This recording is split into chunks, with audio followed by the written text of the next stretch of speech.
Production.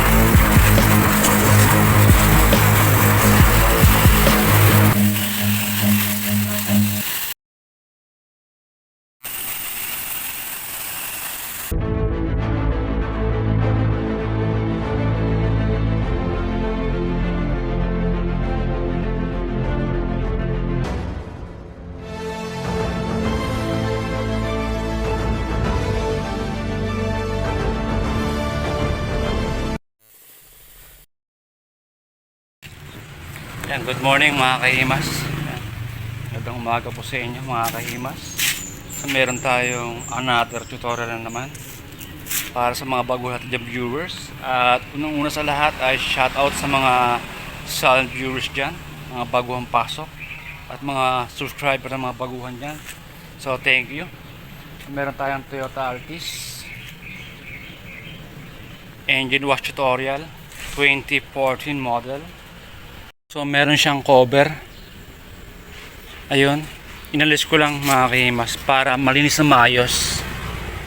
Ayan. Okay, para malinis na maayos. Ayan. Engine wash. Siyempre mga dapat ingatan sa Toyota Altis 2014 model. Based on my experience, ang kanyang module computer box ECU. Okay, yan, bago kayo magbasa, takpan nyo ng plastic, then tanggalin nyo yung negative tsaka positive. Huwag nyo kalimutan mga kahimas, yan, dahil mahalaga ang module or computer box. At gagamit tayo mamaya ng aluminum cleaner para dito sa hose. Yan. So optional kapag meron tagas ng mga langis ang kanyang makina, pwede kayong gumamit ng ng WD-40 or kerosene or yan, gasolina panlinis sa mga langis bago kayo mag-spray ng pressure water. Okay? Or degreaser. Yan. So bali ito mga kahimas, siguro ay nakatikim na to ng engine wash kasi meron siyang tama ng chemical kasi yung chemical hindi na i-apply ng ayos kaya ganyan ang nangyari. Ayan, may mga tulo ng chemical siguro doon sa unang nag-engine wash, no? Ayan. At syempre ingatan ninyo yung kanyang insulator. Gawa po yan sa manipis na lawanet. Huwag po kayong mag-spray ng pressure water dahil pwede yung masira. Dahil yan po ay gawa sa manipis na lawanit na material. Ayan. Then mamaya gagamit tayo ng engine degreaser para sa buong area. Engine degreaser. Meron naman po niyan sa online. Meron po niyan sa online. So bago ang lahat, bago tayo mag engine wash, atin muna siyang paandarin. Check natin sa kanyang gauge panel.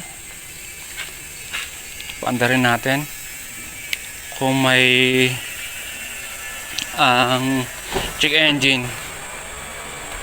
So ayan mga kahimas, walang bangko at mga sidings, carpet.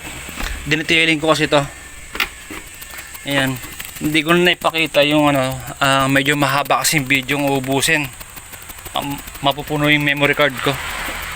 Ayan, so bago ang lahat, ayan, bago nyo paandarin, make sure ng kanyang gear nasa parking. Okay, susi siya natin.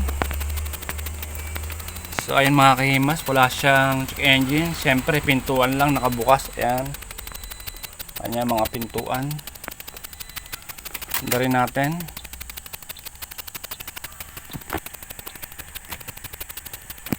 So ayun mga kahimas, normal yan habang hindi pa siya na-under. Lumalabas yung kanyang check engine. Ayan. Okay. Andarin na natin.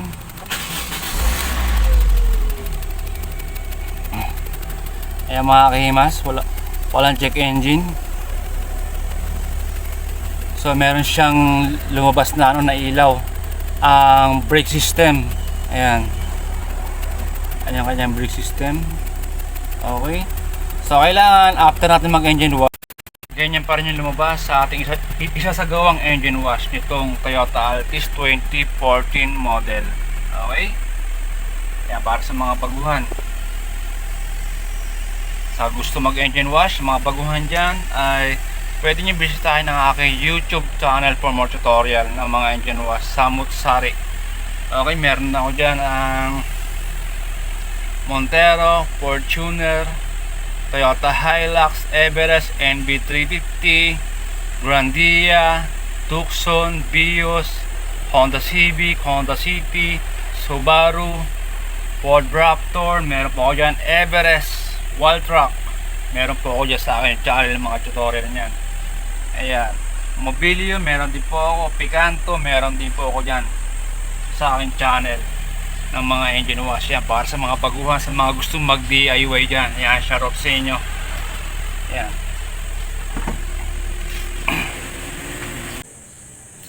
So mga kailangan natin mga kahimas, syempre blower. Kung wala kayong blower, pwede naman air compressor para mahanginan ninyo after nyo mag engine wash lahat ng mga area or sensor terminal socket, lahat kailangan ma-blower ninyo ng maayos bago nyo paandarin. Okay, kailangan natin ng pressure water pang spray sa buong area. Pressure water, yan, car shampoo or automatic car shampoo. Kung wala naman kayo, pwede naman yan mga powder or dishwashing, pwede naman yan. Ang mahalaga ay masabunin nyo ng maayos lahat ng abot na area. Okay? At iwasan ninyo na maputol ang kanyang mga cable harness sensor. Yan. Mahalaga po yan dahil pwede yung pagsimulan ng check engine based on my experience. Yan. Kailangan natin ng wash mitt, foam, yan, kahit alin dyan, pansabon or microfiber towel, kahit alin dyan, pansabon. Meron naman yung sa mga palengke. Detailing brush, kung wala kayong detailing brush, pwede naman paint brush. Okay, sa mga hindi abot ng daliri. Okay, pwede po yun. Ayan mga kahimas. So gamit din tayo ng apron. Ayan. Okay, para yung ating belt or metal na bagay ay hindi tumama rito sa pintura ng sasakyan upang hindi tayo makasira. So hindi lang makina ang ating ingatan, pati ang panglabas. Yan, para safe. Magaling! Lalo ka nilang makukusunatan. Sana mga bagong pasok dyan, mga baguhang viewers, yan, shoutout po sa inyo. So ito na mga kahimas, nakapagtanggal na ako ng connection ng negative. Ayan, tinali ko lang. Tsaka positive connection. Ayan, nakatali din. Syempre may cover na ng plastic. Ayan, yung kanyang ECU computer box module. Ayan, okay. So hindi na magkatakip ng ng alternator. Okay, so okay lang yan based on my experience. At sabi sa akin ng mga mekaniko na professional ay okay lang yan kahit pabasa. Okay, basta tanggal daw yung connection ng battery. Okay, positive tsaka negative. Dahil kailangan ma-blower nyo na maayos. Yan, shoutout kay sir. Yan, mga veteranong mekaniko dyan, shoutout po sa inyo. Ayan mga kahimas, kita nyo naman dungis. So iwasan pala ninyo na mahugot ang kanyang mga terminal socket sensor. Ayan, pwede po yan pagsimulan din ng check engine. Ang pagkahugot at pagkaputol ay pwedeng pagsimulan ng check engine.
So ito na mga kaimas, nakapag-apply na tayo ng chemical na aluminum cleaner. Ayan.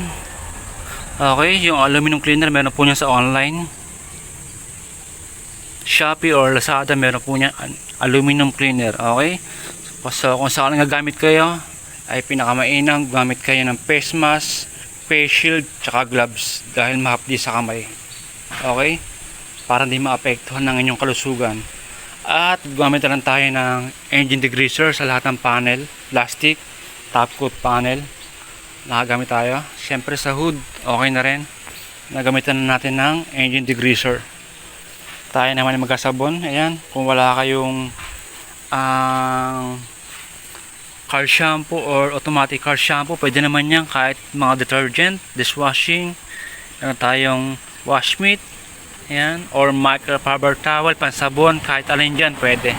Okay, ang mahalaga po dyan ay maingatan ninyo na maputol ang kanyang mga cable or mahugot ang kanyang mga terminal socket sensor upang di magkaroon ng check engine or aberya. Ayan, so okay na rin yung kanyang plastic cover. Ayan. So okay na, linis na. Tayo naman magkasabon sa lahat ng area. So kailangan masabon lahat ng abot, lahat ng area. Okay?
So ito na mga kahimas. Ayan. Na-blower ko na siya. Na-blower ko na yung buong area o yung buong makina. Syempre huwag nyo kalimutan na i-blower ang lahat ng mga terminal socket sensor dahil napakahalaga po niyan, no? So ulitin natin. Yan, lahat ng mga sensor na inyo makikita ay i-blower ninyo ng maayos. Yan, sa ilalim meron din. Yan. Okay, i-blower ninyo ng maayos. Yan. Bago nyo ikabit yung negative tsaka positive ng battery. Ayan, so nakakabit na yung negative tsaka positive ng battery after natin mag blower. Ayan, so okay na. So kanina inuna ko muna yung tawag dito, napaandar ko na kanina to gawa na nagkabit ako ng mga carpet mga kahimas. Nagkabit ako ng carpet na ito kanina. Ayan, nakalimutan ko, wala pala akong outro. Ayan, nakabit ko na yung carpet kasi na kayo madilim. Ayan, nakabit ko na yung carpet. So ang kulang na lang niya na i-vacuum tsaka last touch sa interior detailing. Siyempre mga sidings okay na rin. So paandar na natin. Ayan, para sa mga baguhan, no? Paandar na natin. Susi. Teka, mahirap pag walang cameraman. So ayan mga kahimas, para malaman niya na walang check engine. Ayan.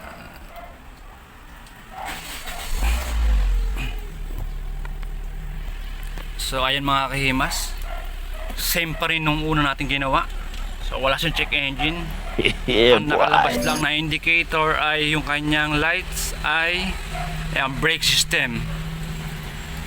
Ayan, syempre bukas yung pintuan. Ayan, bukas yung pinto, kaliwang bahagi, driver side. Okay. Ayan. Okay, mas nakalimutan ko, wala pala akong outro, sorry. Buti na ihabol ko. Nagabit kasi ako ng carpet kanina, kaya napaandar ko na rin. Then tinignan ko yung video ko, wala pala akong outro neto ng engine wash. So ayan, yung medyo mahaba kasi yung video ng so hindi ako makapag-video kanina gawa ng puno rin yung memory card ko. So ito na lang sa engine wash, more on engine wash tutorial para sa mga baguhan.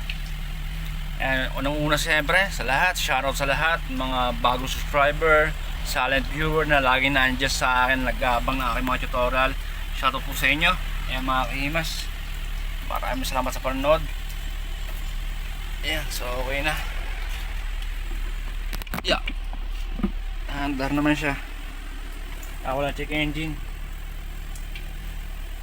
Okay, tayo.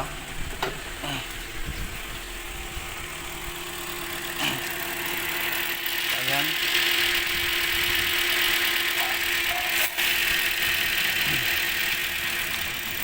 So yung mga kahimas, may nag-comment ka sa YouTube ko kung okay lang daw na marami nagko-comment sa YouTube ko kung bakit ko binabasa yung alternator.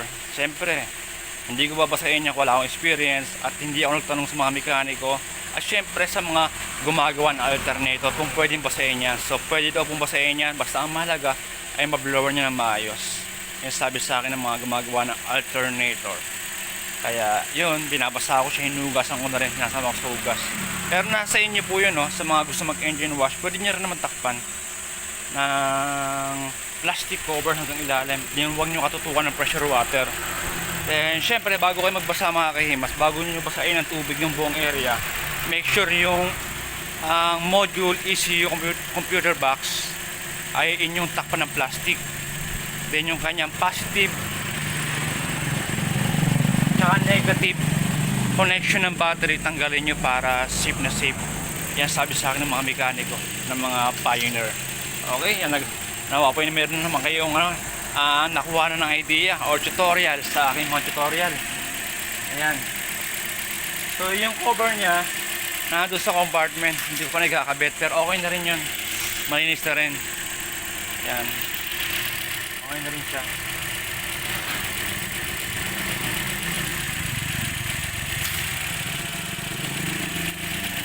So, walang problema mga kahimas. Ang ating sinagawang engine wash tutorial nitong Toyota Altis 2014 model. So, thank you for watching. Keep safe and God bless. So, kita-kits po tayo sa mga susunod na upload. So, bye-bye po.